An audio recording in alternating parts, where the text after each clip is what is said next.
ముందుగా మీడియా మిత్రులకి శుభాభినందనలు తెలుపుతూ కృతజ్ఞతలు. ఈరోజు ఈ ముఖ్య కార్యక్రమం ఉద్దేశము ప్రజలు న్యాయపరమైన ఎన్నో ఇబ్బందులు ఎదుర్కొంటున్న తరుణంలో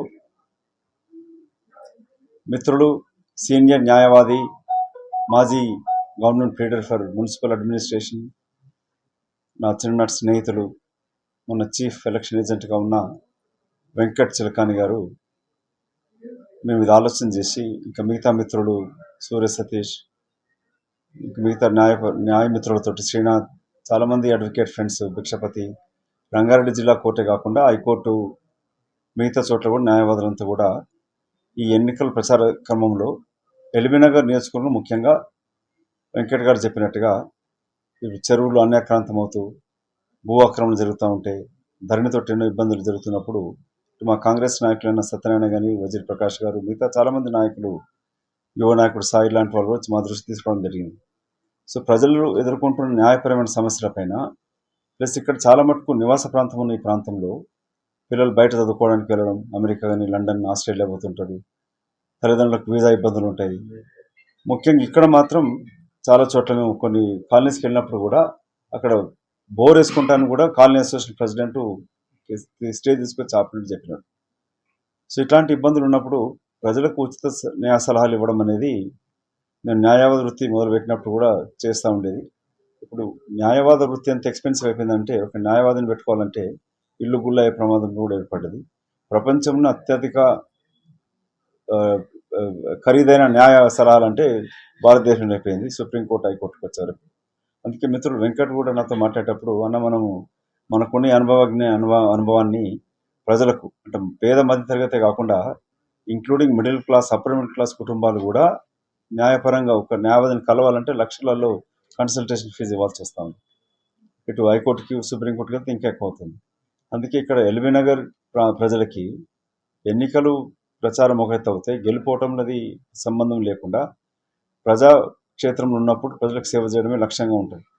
20 ఏళ్ళ నుంచి నేను రాజకీయాలకు వచ్చినప్పటి నుంచి కూడా గతంలోనే ఈ మధుయాస్కి ఫౌండేషన్ ద్వారా అమెరికాలో స్థాపించి నేను ఎంపీ అయినప్పుడు కూడా ఇక్కడ భారతదేశంలో కూడా దీన్ని స్థాపించడం జరిగింది. దీనితో అటు నిజామాబాద్ ప్రాంతంలో మిగతా చోట్ల కూడా చాలా మటుకు విద్యాపరంగా సేవలు అందిస్తూ వస్తూ ఉన్నాం. గతసారి కూడా పోచంపల్లిలో ఈ చేనేత కార్మికుల మహిళలకి వైద్య పరీక్షలు కూడా చేయించడం జరిగింది. ఇట్లా ఎన్నో కార్యక్రమాలు చేస్తూ బయట ఎక్కడి నుంచి ఒక పైసా తీసుకోకుండా మధుయాస్కి ఫౌండేషన్ పనిచేస్తుంది. గతంలో జాగృతి లాంటి సంస్థలు పెట్టుకుందరు నాయకులు వాళ్ళు డబ్బులు కాజేసుకొని చనిపోయిన రైతు కుటుంబాలకు ఆర్థిక సహాయం అంటూ వాళ్ళకి సంబంధించిన కాంట్రాక్ట్స్ డబ్బులు తీసుకోవడం జరిగింది. సో మధుయాస్కి ఫౌండేషన్ ఇప్పటివరకు ఒక్క పైసా డొనేషన్ దగ్గర తీసుకోలేదు, చేయలేదు కూడా. సో ఇలా దీనికి ముఖ్య కారణం మేము ఇచ్చిన హామీ ప్రకారం కాకుండా ఎల్బీనగర్ నియోజకవర్గ ప్రజలకు ముందుగా అన్ని న్యాయపర సంబంధాలపైన ఉచిత న్యాయ సలహా సహాయ కేంద్రంగా దీన్ని ఏర్పాటు చేస్తా ఉన్నాం. దీనికి మిత్రులు చెప్పినట్టుగా ఫోన్లు అందుబాటులో ఎప్పటికీ ఉంటారు 24/7. కలవాలనుకున్నప్పుడు ప్రతిరోజు కూడా అందుబాటులో ఉంటుంది. కోర్టు సమయం అయిపోయాక వీకెండ్ సాటర్డే కూడా ఉంటుంది. నేను కూడా దీంట్లో నేను ఇంకా న్యాయవాది ప్రాక్టీసే, నేను బతికేది కూడా న్యాయవాది వృత్తిపైనే. నా కూతురు కూడా అటార్నీ న్యూయార్క్లో. సో ఇంకా నా ఫ్రెండ్స్ అందరు లీగల్ ఫ్రెండ్స్ అందరం కూడా ఇటు రంగారెడ్డి డిస్ట్రిక్టే కాకుండా హైకోర్టు ప్లస్ సుప్రీంకోర్టు వరకు కూడా ఇక్కడున్న ప్రజలకి స్టార్ట్ విత్ ఎల్బీనగర్ ప్రజలకు ముఖ్యంగా ఉచిత న్యాయ సలహా అంటే సహాయ కేంద్రంగా నేను ఏర్పాటు చేస్తూ ఉన్నాను. సో దీన్ని మీ ద్వారా మీడియా మిత్రుల ద్వారా చెప్పేది ఏంటంటే దీని యొక్క ప్రచారాన్ని మీరు ఎల్బీనగర్ నియోజక ప్రాంత ప్రజలకి ముందుకు మీరు అడగవచ్చు. అంటే ఇది ఒక ఎల్బీనగర్కి పరిమితం అవుతుందా అంటే ముందుగా ఎల్బీనగర్ ప్రాంతానికి పరిమితం, తర్వాత మిగతా చోట్ల కూడా దీన్ని విస్తరింపజేస్తాం రాష్ట్ర వ్యాప్తంగా కూడా. సో మరొకసారి మీడియా మిత్రులకు ప్రత్యేక కృతజ్ఞతలు.